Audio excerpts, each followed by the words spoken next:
Gabriel Klein, sou Head Criativo e cofundador da Vice no Brasil.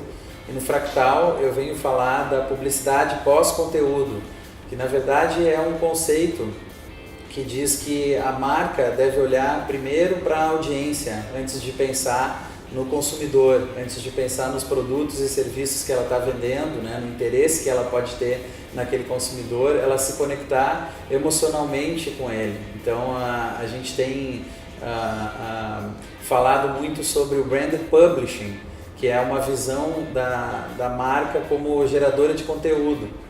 Nesse sentido, eu acredito que o mercado está passando por uma transformação grande agora, que está exigindo uma revisão de como a comunicação é pensada, né? E nesse sentido, os gerentes de marketing e as pessoas que estão no comando das marcas vão se parecer cada vez mais como publishers. A Vice, apesar dela ter recebido alguns aportes, ela se mantém independente. O controle criativo da Vice é totalmente nosso, né? Então isso é muito importante, porque a gente entende a nossa audiência como nosso principal ativo, e a gente precisa, se a gente quer que a audiência seja fiel a nós, a gente precisa ser fiel a ela, né?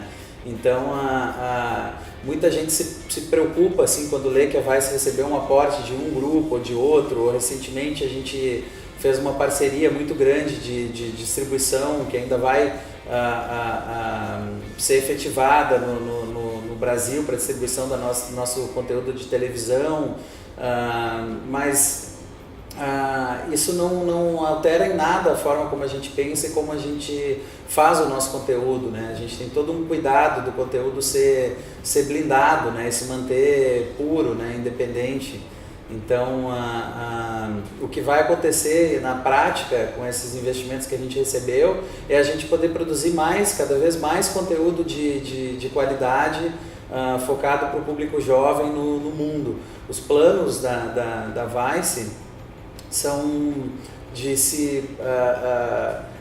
a Vice vai se estender para 80 países, ou melhor, a Vice vai estar presente em 80 territórios até 2018 e está construindo o maior banco de conteúdo online para millennials do mundo. E, enfim, o nosso conteúdo ele é distribuído em diferentes formatos, né? A gente não se vê como uma empresa digital, né? A gente tem, assim como a gente tem os nossos canais digitais, a gente surgiu do analógico, a gente surgiu de uma revista, né? Vice começou como uma revista independente em 1994 e cresceu, ela fez a transição para o digital já em 99, mas ela continua ainda sendo impressa e distribuída em diversos países do mundo. A gente lançou um canal de televisão em 2015 que está chegando a 19 países, já também deve chegar ao Brasil. E a gente tem um player de vídeo também, on demand, que se chama Vice Video, e que deve seguir a mesma linha dos players, né, de outras media companies, até em modelo de formato de distribuição também. Eu acredito que o universo é um processo de comunicação. Tudo que nós fazemos, assim, desde o nosso nível mais essencial e mais particular, é nos conectarmos uns aos outros, né? E a gente, se você for pensar no que existia bilhões de anos atrás, nós éramos organismos unicelulares, tentando aprender a encontrar formas de se conectar uns aos outros e dar origem a organismos multicelulares que desenvolveram órgãos, as primeiras tecnologias, e enfim, tudo em função de permitir que a gente se conecte mais. Aí de repente a gente sai dos oceanos como seres vertebrados e encontra a terra e domina o fogo e de repente abre caminho na mata para encontrar outra civilização do outro lado e se conectar a ela. Aí desenvolvemos os transportes e enfim, que também são meios de conexão, tudo com o sentido de que a gente possa se encontrar e se conectar mais e conhecer mais a respeito de nós mesmos, né? Então é a cultura que vem se expandindo junto com a nossa consciência.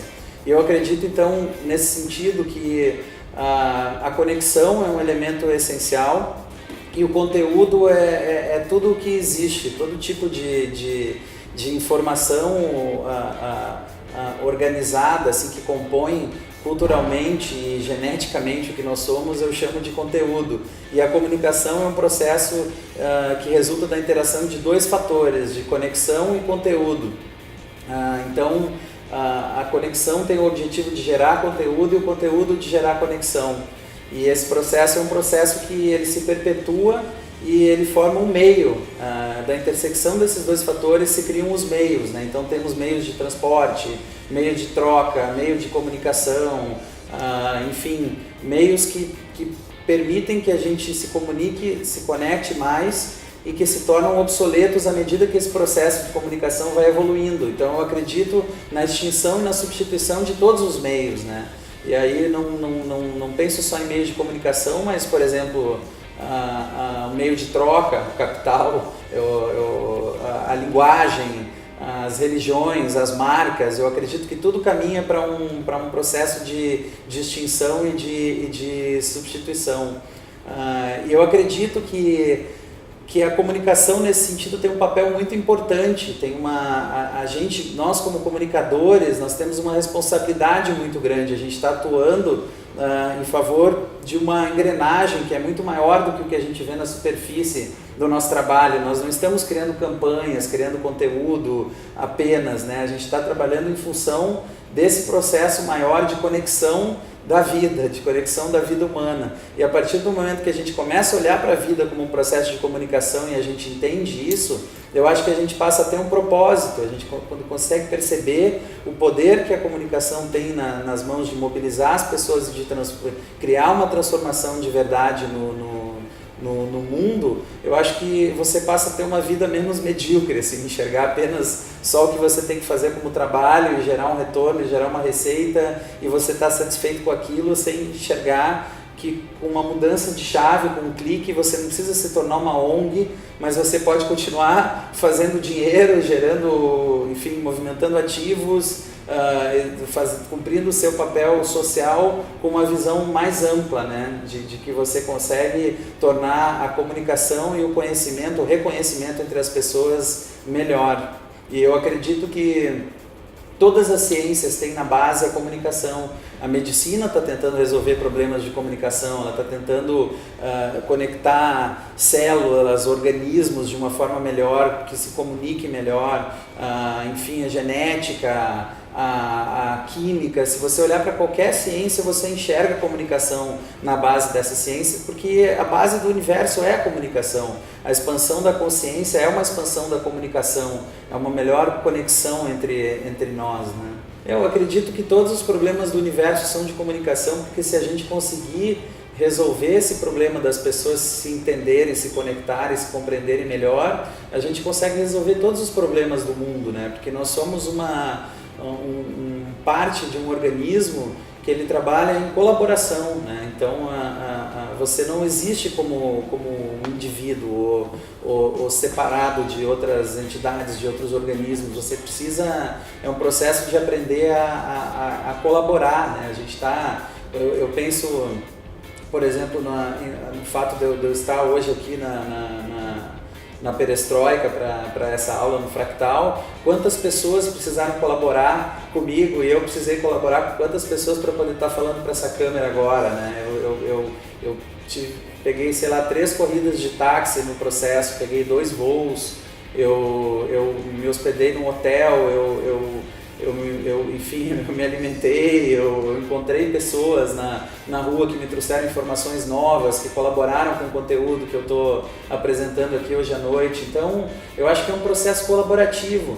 Eu acho que, olhando para o mercado de comunicação, o grande aprendizado, a dificuldade que o mercado tem agora, um desafio de se reinventar, é de aprender a colaborar mais, né? Você não consegue mais, você não tem a resposta para tudo que você precisa mais em um lugar, ouvindo só de uma pessoa, de uma fonte mais, né? Não funciona mais assim. Funciona num trabalho, numa ação em conjunto e colaborativa. Eu acredito que o maior obstáculo que existe para a comunicação, porque ele impede que a conexão exista no seu nível mais profundo, é o ego. Eu acho que o nosso mercado, principalmente, ele foi muito ele trabalhou muito em função, muito apoiado no ego de algumas pessoas, né? Não só o nosso mercado de comunicação, mas particularmente assim a gente verifica isso no dia a dia, seja de veículo, de agência, de cliente, enfim. E eu acredito que se você se coloca eu entendo a necessidade de precisar se lidar com o ego, porque geralmente são pessoas que têm uma responsabilidade muito grande, né? Precisam tomar decisões, então elas acabam se armando, se enchendo de si mesmas, porque precisam convencer outras pessoas que elas estão certas, né? Mas no momento que você se coloca num patamar, num nível diferente de outras pessoas, do seu interlocutor ou de quem, enfim, com quem você precisa se conectar, você dificulta a conexão, ou seja, sendo muito humilde, né, de uma forma que não é verdadeira e que é desnecessária, ou tendo um ego excessivamente inflado, você trabalha em níveis diferentes e a conexão profunda não acontece, que é essa conexão de mente a mente, de estar de peito aberto para receber a informação.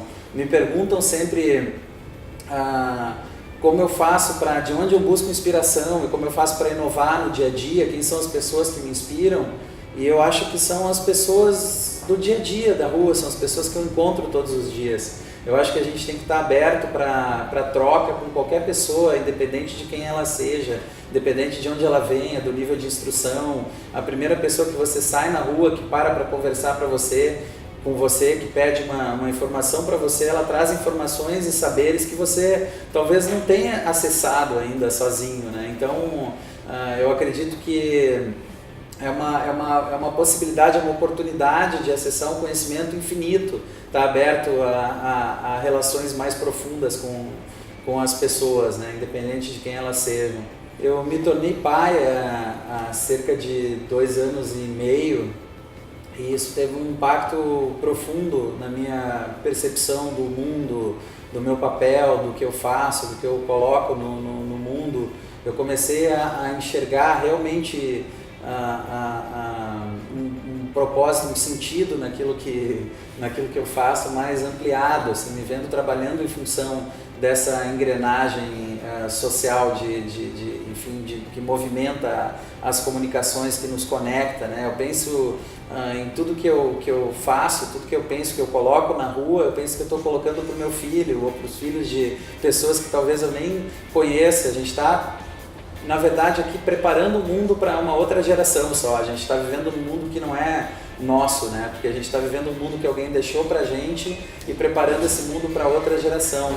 E eu comecei a ver, a partir do nascimento do meu filho, do exato momento em que ele nasceu, a vida como um processo de comunicação. A paternidade, para mim, a maternidade é um processo contínuo de melhoria da conexão entre a gente, de conseguir entender o que o meu filho precisa, o que ele está tentando expressar naquele momento, com as ferramentas que ele tem, com a linguagem que ele desenvolveu, e eu também consegui me fazer compreendido. Eu vejo que características muito sutis assim, da personalidade dele já estavam presentes no momento em que ele nasceu, né? Então, eu não sou totalmente governante assim, do ser humano, da pessoa que ele vai ser. Eu vou dar a minha contribuição, eu vou guiá-lo, né? Eu vou ampará-lo nesse processo, mas ele nasce já com uma personalidade, ele já é uma pessoa diferente ali que eu preciso aprender a conhecer e me conectar com ele no dia a dia. Então eu vejo que desde o momento que ele nasceu, a forma como ele se comportava assim já, por exemplo, quando ele nasceu, ele não chorou instantaneamente, ele abriu os olhos na maternidade e olhou ao redor, ele não enxergava nada provavelmente, mas ele estava tentando entender onde ele estava. Isso é uma coisa que está presente nele até hoje. Ele é muito mais observador e ele se abre e oferece confiança num segundo momento. Então são sinais sutis, assim, às vezes, que a gente releva, né? Que a gente acha que tem um manual para se conectar, para se comunicar com as pessoas, que tem formas, enfim, escritas e pré-determinadas, e não é. Eu acho que é abertura, você ter sensibilidade para estar aberto e para escutar o que aquela outra pessoa tem para dizer, né? Porque a comunicação ela não vem só de uma forma verbal ou escrita. Uma pessoa em silêncio está comunicando. Uma pessoa que vira a cara para você todos os dias, ela está conectando com você, ela está se comunicando com você. O que essa pessoa está dizendo que não está na superfície desse ato dela de virar a cara, né? O que se somou no caminho que essa pessoa percorreu até ela chegar na sua frente e virar a cara para você, né? Então, se você está aberto a isso, né, a receber isso de uma forma sem pré-julgamentos, você vai se surpreender, assim, com que você vai aprender sobre você mesmo se conectando, né?